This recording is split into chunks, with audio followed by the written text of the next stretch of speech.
Dios. Eksotik Joder. lah ya, makanan-makanan eksotik. Están Ih, vivas. Más cobras. takut. Wow. Dios. Joder. Makanan-makanan Están vivas. Más ekstrim. cobras aquí. Ih, apa itu? No sé si se ve, Ih, tienen Lupakan sejenak nasi takut. goreng atau martabak manis. Malam ini, kita akan masuk ke sebuah sudut jalanan Jakarta di mana kulinernya bisa dibilang menantang maut. Menantang maut, Bayangkan, guys. kamu lagi cari makan malam, tapi yang kamu temukan di atas meja bukanlah ayam atau ikan, melainkan puluhan kobra hidup yang mulutnya diplester agar bisanya tidak menyembur. Apa rasanya menelan daging ular berbisa? Dan sanggupkah turis asing ini bertahan dari aroma makanan yang paling dibenci di dunia? Tonton keseruannya hanya di Mata Dunia ID, edisi Culture Shock di warung tenda. Wow, es como el pasatiempos de la gente. Se juntan aquí en las comidas estas a comer y tal. Está bien curioso. Oh man, this looks nice. What is this? Wow, this color looks weird. Thai tea. You want Thai tea? Vanilla blue? Is it vanilla? Yeah. Okay. Di menit-menit awal, kita langsung disuguhkan pandangan jujur seorang turis asing saat melihat kebiasaan warga lokal. Ia tampak sangat terkesan dengan budaya nongkrong orang Indonesia. Baginya, pemandangan orang-orang yang berkumpul dan duduk santai di warung pinggir jalan hanya untuk makan dan menghabiskan waktu bersama adalah sebuah aktivitas yang sangat unik dan menarik perhatiannya. Curioso. Oh Lagi man, nongkrong. this looks nice. What is this? Wow, this color looks weird. Thai tea. You want Thai tea? Vanilla blue? Is it vanilla? Yeah. Okay. Di tengah suasana tersebut, matanya Vanilla. tertuju pada sebuah minuman es berwarna biru terang yang kita kenal sebagai Vanilla Blue. Warna birunya yang sangat mencolok awalnya membuatnya sedikit ragu dan skeptis. Ia bahkan menyebut warna itu memberinya sedikit firasat buruk. Namun saat akhirnya dicicipi, ia menyadari rasanya mengingatkan pada permen karet. Ia dengan jujur mengakui bahwa ia pribadi tidak Yang terlalu bubble menyukai gum rasa gitu ya, permen karet tersebut. rasanya. Tak lama, terdengar juga tawaran minuman lain dengan rasa coklat sebagai alternatif. This chocolate? No. Yeah, it tastes like chocolate. Yeah. It tastes like chocolate, of course. Nada. Ah, literalmente de todo, ¿eh? Wow, tendríamos que haber escogido esto, ¿eh? Que mira, patatas fritas hechas aquí al momento, ¿eh? Qué guapo. Creo que según nos han dicho, nos están trayendo ahora a una de las calles con más. Sambil terus berjalan dan mengamati sekeliling, sang pelancong semakin takjub dengan melimpahnya pilihan jajanan kaki lima yang tersedia. Ia mengungkapkan keheranannya bahwa tempat tersebut benar-benar memiliki segalanya. Variedad de comida callejera y con. Oh Ini my pasti God. pertama kali. This is bad. Now this is bad. Ay, nak Huele kemana? fatal, ¿eh? Ketika ia menuju salah satu pusat kuliner kaki lima paling beragam, ia lebih dulu disambut oleh kejutan tak kasat mata.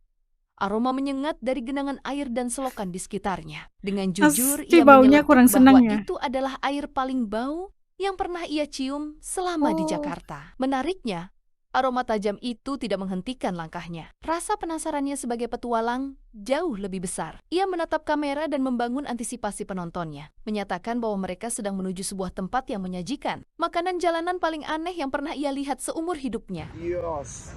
Eksotik lah ya, makanan-makanan eksotik. Están Ih, vivas. Más cobras. takut. Wow. No sé si se ve, tienen como una cinta Cobra puesta masak alrededor de la sambal. boca para que no la puedan abrir y Allahumma shalli ala sayyidina Qué Muhammad. Tiba di lokasi utama yang dijanjikan, aktivitas para pedagang kaki lima sebenarnya belum sepenuhnya ramai. Namun, pandangan turis ini langsung terkunci pada sebuah papan penanda bertuliskan Cobra. Keterkejutannya seketika ini meledak untuk ketika ia menyadari obat. bahwa itu bukanlah sekadar nama menu, melainkan tumpukan ular kobra asli yang masih hidup. Rasa syoknya benar-benar tak tertutupi, menampilkan Haus ekspresi tak asam. percaya melihat reptil berbisa tersebut dijajakan secara terbuka di pinggir jalan. les la cabeza y no se usa la cabeza para cocinar, pues para que no echen veneno y porque, bueno, y para que no te comas el veneno tampoco. Acabo de ver Durian. aquí hay durian, creo que es la famosa fruta. Meninggalkan ketegangan di Ini lapak kobra, ujian dari sang favorite turis as- asal Spanyol ini berlanjut saat matanya tertuju pada durian. Ia sudah mengetahui reputasi buah ini, menyebutnya sebagai buah terkenal yang memiliki aroma luar biasa menyengat hingga terkesan tidak bisa dimakan. Saat memperhatikan daging buahnya yang kuning dan berkerut, ia mendeskripsikan teksturnya yang lembek itu persis seperti huevo revuelto atau telur orak-arik. Tibalah momen pembuktian untuk mencicipi sang raja buah. Yang terjadi selanjutnya adalah sebuah momen yang epik Ya dan penuh Allah. dilema. Ia terang-terangan menunjukkan ekspresi jijik dan aneh. Namun di saat yang bersamaan, ia juga kebingungan dan bergumam. Aku sangat aneh. Aku tidak tahu apakah aku suka ini atau tidak. Reaksi wajahnya yang tersiksa sekaligus serba salah ini sukses memecah suasana, mengundang tawa geli dari orang-orang lokal yang memperhatikannya. Es un testículo literal. Oh, mira los ¿No huevos. digáis que no tiene mala pinta eso? Es asqueroso. What do tourists normally think about this? Do they like it? Banyak yang suka. Usually, like first impression is yucky, Yeah. but after that they come back and again. Setelah mencoba, Beranjak pasti dari jatuh makanan cinta. ekstrem dan aroma yang menyengat, Buah durian. ia akhirnya menemukan tempat berlabuh yang jauh lebih aman. Gerobak gorengan. Matanya tertuju pada tumpukan jajanan rakyat seperti lumpia dan tempe goreng. Ia sempat terheran-heran melihat harganya yang sangat murah. Hanya sekitar 30 hingga 40 sen saja untuk sebuah sampel. Saat mencicipi lumpia tersebut, ia menyadari bahwa isiannya tak berdaging, melainkan dominan adonan yang digoreng sangat kering. Namun, tebak apa reaksinya? Ia mengakui bahwa gorengan itu terasa gurih dan enak. Jajanan merakyat ini memang selalu berhasil menjadi comfort food pamungkas yang bisa diterima lidah mancanegara. Frito. Rollito de primavera. Gorengan lah. No tiene carne, prueba, está bueno. No creo que eso sea muy sano para comer cada día, pero está bueno. El taxista nomás de entrar nos ha preguntado, ¿habéis comido durian? Nah, semuanya suka. Imagino que olemos un poco. ¿Tú lo hueles? ¿Sí? Efek dari mencicipi durian ternyata belum berakhir. Begitu mereka masuk ke dalam taksi, sang sopir langsung bisa menebak dan bertanya apakah mereka baru saja makan durian. Sebuah momen Karena baunya yang ya. sangat kocak dan jujur, membuktikan betapa sakti dan menempelnya aroma sang raja buah ini. Sampai-sampai mereka tertawa menyadari bahwa aroma tubuh mereka telah dipenuhi oleh bau durian. Petualangan malam berlanjut ke jalanan kuliner lainnya yang tak kalah ramai. Kali ini, tujuannya adalah Sate. hidangan klasik yang selalu sukses merebut hati turis asing. Sate. Sang pelancong menjelaskan betapa populernya sate daging panggang khas Jawa dan Sumatera ini. Originario de Sumatra y Java, pero muy popular en el sudeste asiático. Sumatra Son and básicamente Java. pinchos de carne a la parrilla y puedes encontrar acompañamiento casi de cualquier tipo. En este caso, una salsa de soja y una crema de cacahuete.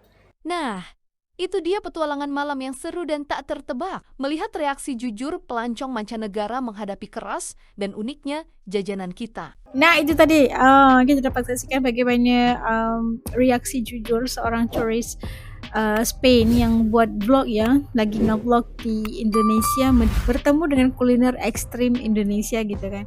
Dan biasanya kita disuguhkan dengan makanan-makanan biasa, kuliner-kuliner yang biasa kita lihat. Tapi ini pertama kali As melihat bagaimana ada rupanya hidangan-hidangan yang kita panggil lebih ekstrim, dengan hewan-hewan yang lebih eksotik gitu kan. Siapa yang tak takut ya bila kita lihat sekumpulan kobra dalam sangkar kurungan, takutnya lah. Tapi itulah yang uniknya. Dan bagaimana penceritaannya merasakan makanan-makanan pinggir jalan seperti sate dan mencicipi durian. Kebanyakan awalnya para bule yang merasa buat pertama kalinya durian pasti merasakan gak enak, merasakan kurang senang dengan baunya atau apa aja. Tapi setelah beberapa kali mencoba pasti akan jatuh cinta sama durian. Ya kan? Kalau menurut teman-teman As kayak gimana? Raja buah biasanya gagal pada awalnya untuk memikat hati para turis, tapi akhirnya mereka pasti akan datang balik lagi untuk memesan lagi si raja buah. Benar apa enggak? Titik komen di bawah pengalaman atau cerita-cerita teman-teman Asi channel ini, atau pandangan tentang reaksi jujur turis Spanyol ini tentang kuliner ekstrim Indonesia. Oke, titik komen di bawah. Ketemu lagi dalam video. Assalamualaikum, jaga diri. Dadah.